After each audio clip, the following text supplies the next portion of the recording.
up on this episode of 101 Sports, we head to the pitch for the Champions League final, take a look back on an exciting NHL season, and spend some time saying goodbye to our two graduating seniors who have been with the show since day one. But before all that, we got a show to do, so it all starts right now.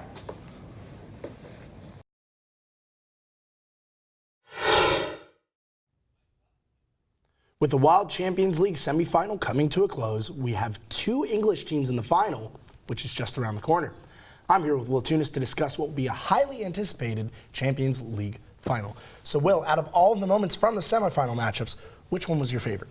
Well, first off, I just want to say what insane comebacks from both semifinals. You know, Liverpool coming back from 3-0 down to win on aggregate 4-3 against Barcelona, and also Tottenham coming from 3-0 down to score 3 away goals in the second half of the last leg and to go through on the away goal rule. But I think my favorite moment out of everything would have to be Tottenham's post-match interviews and celebrations. You see their coach, Mauricio Pochettino, on the field crying with his captain, Hugo Lloris. They've been through a lot together over the past years, as well as his post-match interview when he's saying, "This one was for my family. I know they're watching back in Argentina. This is like the biggest moment of his career." Tottenham have kind of been poked fun at a little bit. Kind of in the laughing stock of the Premier League. They've been near the top for the past several years, but they haven't won a major trophy in about 10 years. So they're looking to get that first one in a while. But also Lucas Moura, the hat-trick hero of that second half, scored all 3 goals. His post-match interview involved an interviewer showing him the Brazilian commentary of his home nation of his 3rd goal. And he just teared up. He said, "I do this for my home nation." He's been rejected by a few clubs. He looks like he's found his place here at Tottenham. I think that those 2 moments would probably be the top tier. What a way to make an impact, too. They defeated some giants because for the first time since 2013, we have a Champions League final without Messi or Ronaldo. Is this a sign of things to come, or do you think we'll see them back soon? I think that this was a great statement for English teams. You know, Liverpool fell 1 point short of the Premier League title, even though they had 97 points, which is unheard of. But here in the Champions League final, as well as Tottenham, this is one of the few times both teams have been from the same league, as well as the Europa League, where the both finalists are Arsenal and Chelsea, both from England as well. But being Messi and Ronaldo, they will be back. How soon do you think? I'm saying next year. I think Juventus will be back in the Champions League final. Do you think Ajax kind of had one up on them on an upset, or do you think they really deserve that win? I think watching it, it looked like an upset on paper, no doubt. But honestly, they outworked them so hard. This Ajax team is so young, average age of 24. Their captain's only 19. He's looking to move to, it's looking like Barcelona this summer, could be somewhere else. But other than that, you know, I'm looking for a Messi versus Ronaldo final. They had Champions League final. They had one in 2009. Barcelona came out on top, but both players have grown so much since then. They're kind of at the top of their careers these past few years. I'm looking for one more Messi-Ronaldo showdown. 2 best players in the world, no doubt. I think that should be coming in the near future. It'd be an epic too, especially with Ronaldo's recent move. But what is your prediction for the final? Liverpool, Tottenham, who you have? I think I would say it's an upset, but it's the Champions League final. It's looking about 50-50. I think Tottenham is going to come out on top 2-1 in extra time. Harry Kane, their star player, has been out for the past month or so. He suffered a serious ligament injury in his ankle. He's not technically supposed to come back for a while, but in the past, for his injuries, he has come back quicker than expected. So I think he will come on midway through the second half in extra time, and I think the ultimate Cinderella story, he will score the winner in the Champions League final. I was going to say, what a way to make an impact, not only in the Champions League, but then bring it back to the Premier League as well. That's all the time we have from the pitch, but when we come back, we'll hit the ice to discuss the NHL playoffs.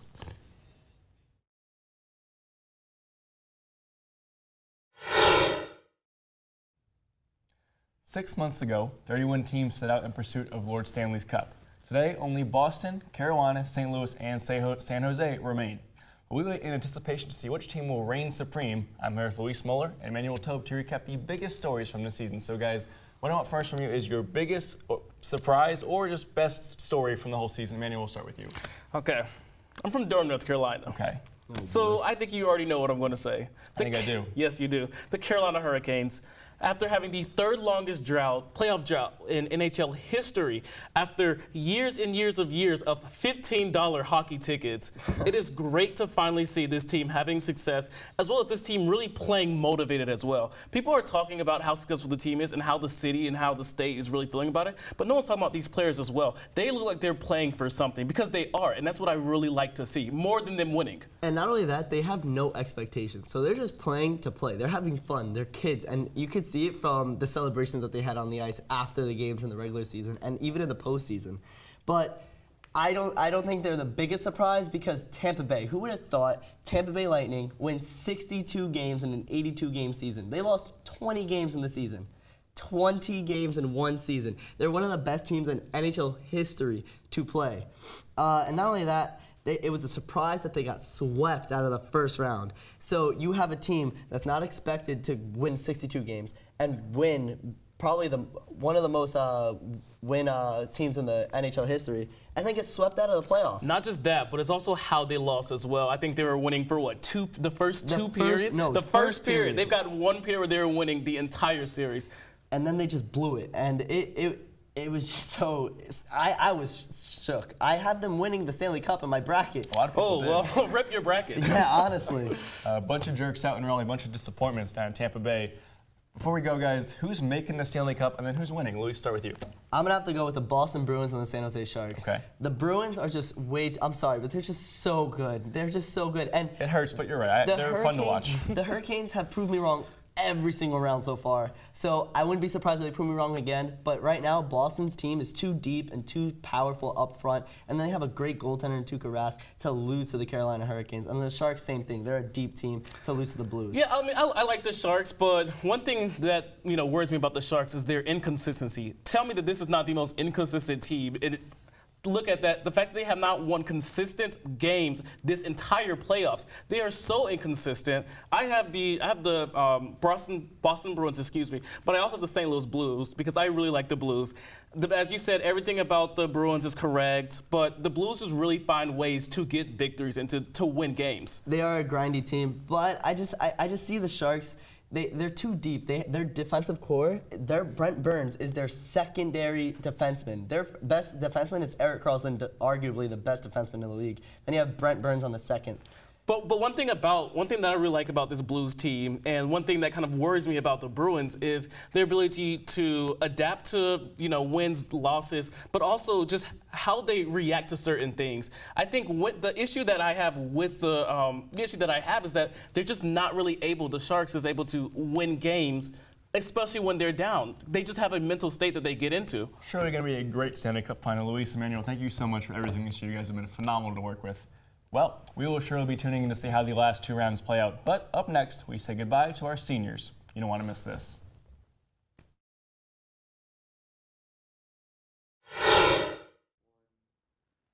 A lot has happened over the past 4 years in the sports world. Jeff Gordon, Tony Stewart, and Dale Earnhardt Jr. have all retired from NASCAR, leaving a void that may never be filled. The Red Sox won another World Series under a first-year manager, while LeBron James and Steph Curry continue to duel not seen since Magic Johnson took on Larry Bird. Tiger triumphed again at Augusta, completing a comeback many people, including me, thought was impossible. And our own Elon women's basketball team finally made its first 2 trips ever to the NCAA tournament.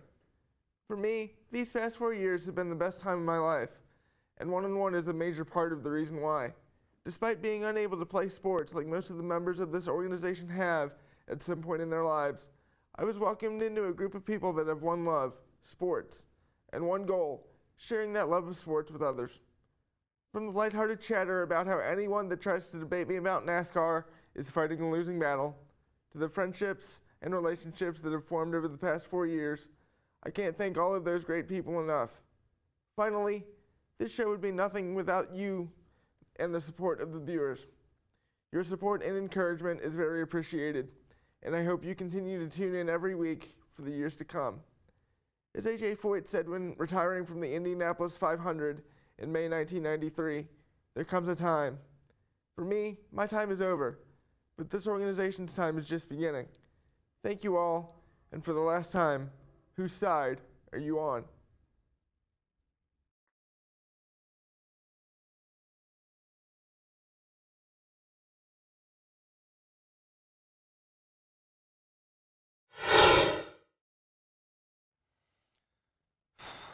I've got some bad news. Today will be the last time you'll see me at this desk.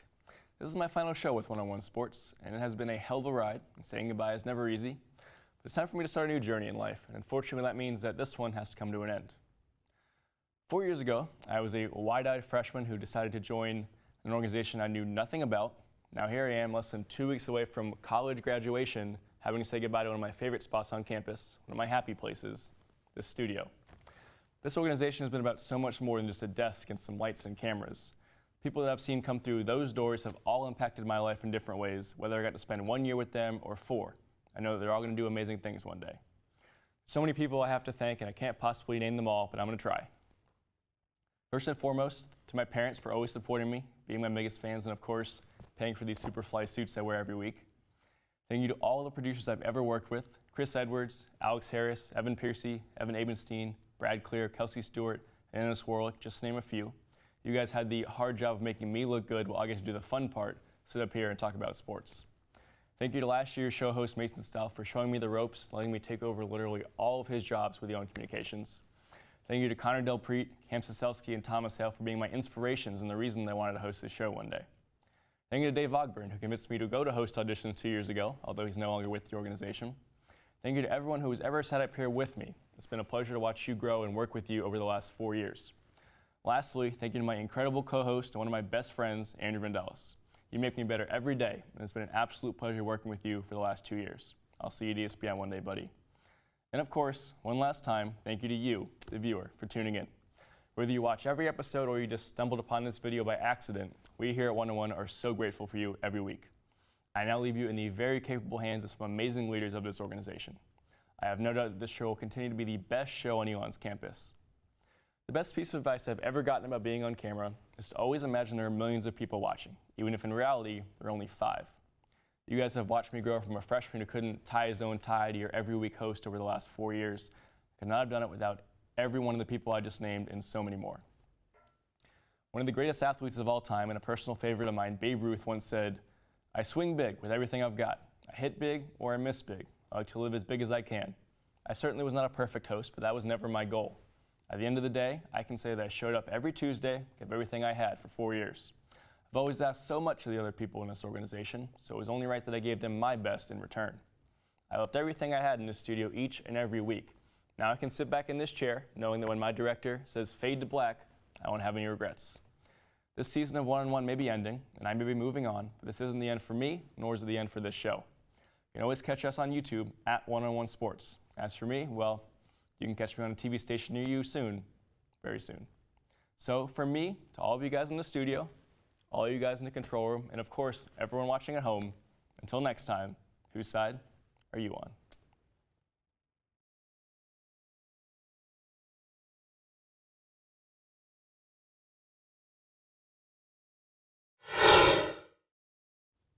Well, speak of the devil, here he is, my co-host Andrew Vandellis. Andrew, how you doing?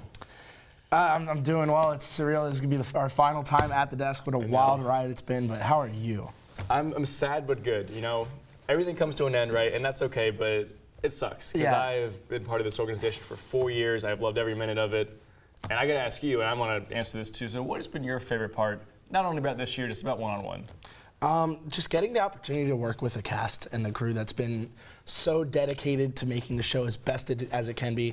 I know every crew has their arguments, but we're like a family, you know? We just want to see each other succeed. And the opportunities I've had just in my 3 years, I can only imagine you for 4 years being a senior, seeing the young talent go in and out and then just blossom. I think it's the best part of the show. I think we're the best organization on ESTV or not on ESTV, either way. We are the best organization on campus because we can foster an environment where we truly want our talent to grow and develop not only public speaking skills, you can win your sports debates with your families now, and just really get a deeper knowledge of something you truly love. What about you, Matt? It's hard to pick just one. I'll pick a few, as I'll cheat. For me, preparation is a huge thing. Because when you do something like this or broadcast, or we're peeling back the curtain a little bit, which I like. When you have to work on something, you have to fall in love with the prep. And I remember freshman year, just doing the prep, and I was like, oh, so much research, so many questions, blah blah blah. But now you love it. You're so used to it. This is the process. I know when I'm putting my answers in, when my research has to be done by, when I'm going through my reads, all in that. And I've fallen in love with the process and the setup leading up to a show. that it's almost as good as the show itself. One thing I haven't been able to pinpoint with you, Matt, through 2 years of hosting with you, what is your favorite sport to talk about? Oh my God, that's tough. Because like genuinely with you, I know like for me, I'm NFL through and through. I love it to death. But with you, this man out preps the crap out of me every week, and I don't know how he does it. But what's your favorite sport to cover? I mean, I like to consider myself a Swiss Army knife. Like, I can talk any sport, some better than others, obviously. Like, you saw me up here with Luis talking hockey. He will, take me to town. I like to, try to pretend like I know what I'm doing. But honestly, if I had to pick one, oh man, that's tough. College basketball. I love talking college basketball, March Madness, and I think that comes from growing up in North Carolina where Duke and UNC was in my backyard. So I grew up with that, watching the greatest rivalry in sports. And so that blossomed a lot. But, I think I loved more sports when I started here because I wasn't just watching them. I was talking about them on the show and on webcast and more about NBA, MLB, NHL. And, we talked about obscure sports I'd never watched before. And I loved that. Yeah, esports. We got a chance to do curling, rowing, stuff like that. And I think that the way that we almost kind of push people into doing stuff they're not comfortable with, obviously that's, hard, but you learn about sports you weren't going to learn about previously. And you learn about yourself, too. I know they're out in the real world right now, but like Alex Harris, Jenny Berman, Chris Edwards, Evan Piercy, Evan Avenstein, Kelsey, all of them. I know I'm shouting out behind the fourth wall, hey, everybody in the control room. But they really pushed us to challenge us to make sure we did know at least something, or every block we were on where we felt uncomfortable about talking about a sport. I remember last year, Brad and I were on hockey ad nauseum. Yeah. But at the same time, every block I took away something new. And that's what I'm thankful for. So, Matt, final question. I know it's going to be a tough one. What are you going to miss the most about this organization? What are you going to miss? I'll give you two answers because I love to cheat on questions like that. I First know. of all, is this everything here that we see, the cameras, the studio, the lights, not just because it's so nice, because I've fallen in love with sitting up here and talking to you and talking to him and everyone else who's been up here, and I owe so much to everyone in the control room and the studio who's ever been in there, but also, of course, the people. I've met so many awesome people through this organization, whether they were for 1 year, whether they were a senior when I was a freshman, for 4 years like David Flint and Evan Piercy, or just, whether they're freshmen now and I'm a senior. So I love all of them. They've all changed me in different ways, and I owe so much to all of them. And we all were able to bond over a unique love of sports, and that's what brought us here together. We love talking, we love sports, and we're able to do it every week. I'm so lucky to be a part of the show for 4 years. Definitely. Well, for one last time, we're signing off with the quick hitters. When we come back, we're going to play a special tribute to the seniors, Matt and all of them, David as well. Do not go away. You won't want to miss this.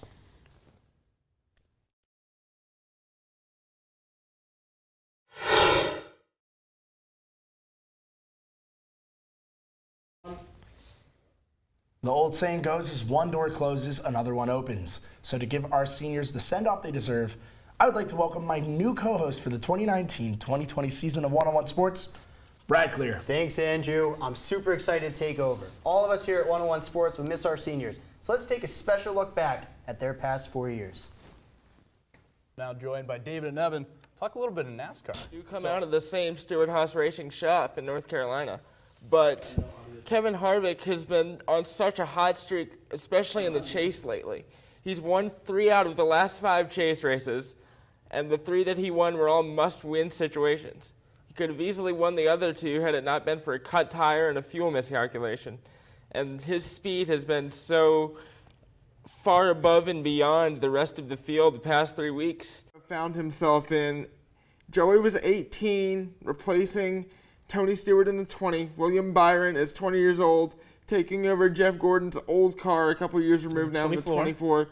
It didn't work for Logano. He got a career reboot at Penske. But what about David, Chase Elliott? Chase Elliott drove the 24 last year. Well, let me He did ask you pretty real good. quick. If Byron's not winning, then who's your winner going to be? For the 500, Yep. I'm going to go with Chase Elliott in now that 9 car. They're over 500 again. They're looking like they're going to win the AFC North again. So being able to get past all of that and just focus on the wins and the losses, being able to get wins no matter who's really running the ship, that's a big credit So, to David, give me 3 of your favorite players in the running for the Heisman. Well, besides Tua, who I think far and away is the overwhelming favorite right now, hasn't even had to play in the 4th quarter yet this season because Alabama's been so dominant. As But per usual. Dwayne Haskins, the quarterback at Ohio State, had 23 touchdowns and only 4 interceptions before the Purdue game, but the Purdue game. What a mess that was. They got absolutely destroyed by the Boilermakers. Now, yes, it was on the road, but Ohio State, the caliber of team that they have, or at least we thought they had, should not have gotten destroyed as badly as they did. David, who underperformed? I don't know how you can't say Rory McIlroy here. He made the cut barely, and then you never heard his name on the weekend. Never saw any camera shots of him. Didn't even hear his name for a bad reason, like blowing up an 80 like he did that one time on Sunday at the Masters.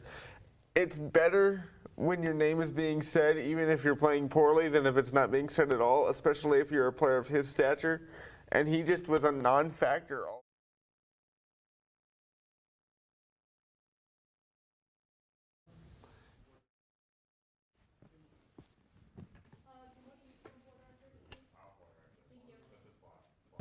You know, I like Jake Arrieta a lot. Last season, 22 wins, led the majors. I think he could lead them again this year. You know, he's not going to keep hitting 400-foot home runs like he did against Arizona, but I think he can keep his ERA down, maybe low to mid twos. I could see him becoming the first back-to-back Cy Young winner since Tim Lincecum 08-09 season. I got to say the Broncos are contenders, and exactly what you said, they are the defending Super Bowl champs. And you look at the team from last year, 2 main losses: Peyton Manning, Brock Osweiler. But they didn't produce that much anyway last year. You know, their defense is basically intact.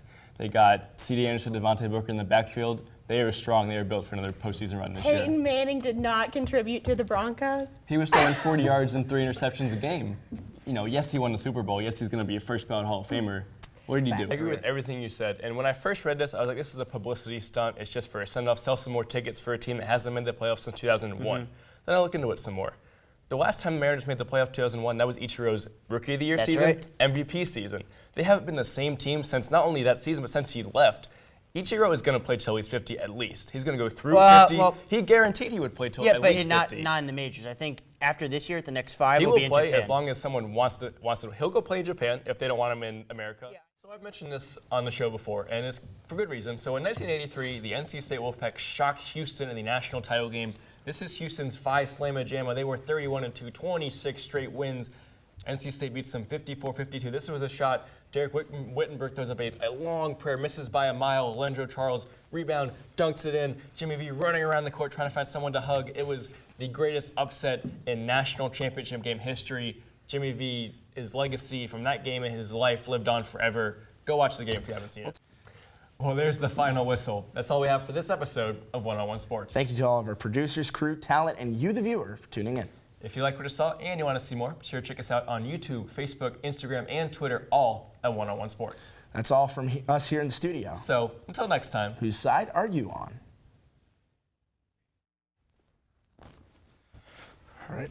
That wraps up this year's final episode of One-on-One Sports. Big shout out goes out to all the talent, producers, you, the viewer, for tuning in, and of course our seniors for their years of hard work. If you like what you saw and you want to see more, be sure to check us out on Instagram, Twitter, Facebook, and YouTube, all at One-on-One Sports. Final time this season.